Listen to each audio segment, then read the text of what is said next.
Hello and welcome to this first look at the highly anticipated iPhone 11 series of smartphones set to be released later on this year. We've received these highly convincing replicas of the three upcoming models soon to be announced by Apple in the coming months. Although we have no working models yet, we can clearly see that the dimensions, button placement and design hardly differs from the previous 10, 10S and 10R models, with the exception of the intriguing square-shaped triple lens camera. Despite not being able to see the changes to the operating system, it's still very exciting to be able to see each new look up close. So while we're still in the dark on the names of these new handsets, we can still make an educated guess on Apple's direction here. Depending on whether Apple will stick with the letters and Roman numerals path, we can assume the new iPhones will be called the following. Starting with the smallest first, we believe it will be simply named the iPhone 11, the second will be the 11R, and the third, being the largest of the three, will be the 11 Max.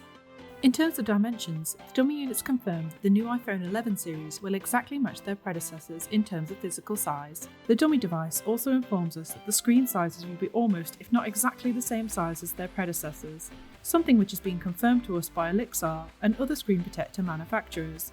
However, the cases will need to be specific to the new handset, as the camera size is significantly larger than any iPhone has had to date. The rear camera being the only visible difference to the update so far, we can see that it's going to be a game changer, not only in looks, but in the way the camera operates.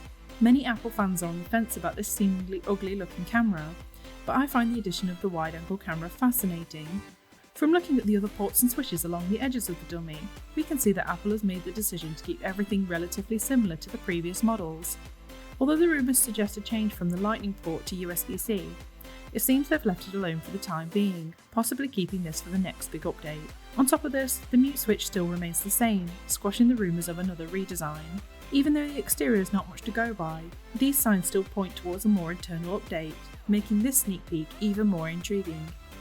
The photo quality of the 10 series is already phenomenal, so having anything extra is going to make this phone one to watch in the photography scene. Each model clearly includes the True Tone flash, but the 11R seems to be the only one with the visible microphone. What with the camera being much larger, the noticeable lip makes it a little bulkier than the small single and double lenses on the XR and XS. Whether this changes the final product, we can't be sure. From experience, the final phone never really differentiates from the mock-up, so these replicas we have right now are going to almost mirror the final exterior, but it's interesting to see the direction Apple is making with the latest model. There are still many more rumours flying around about what the new iPhone 11 will get rid of, keep the same, and completely renovate. Whether it's seeing the last of the dreaded notch or creating a completely new Touch ID system, what we know for sure is that the new design hints towards a different iPhone than we're used to. Let's hope the iPhone 11 has miles more to offer when it comes to operation. I hope you've enjoyed this first look at the upcoming iPhone 11 handset. Feel free to leave your thoughts on the new design and camera in the comments below. Thanks for watching, and make sure you like and subscribe for future updates and insights into the latest mobile news.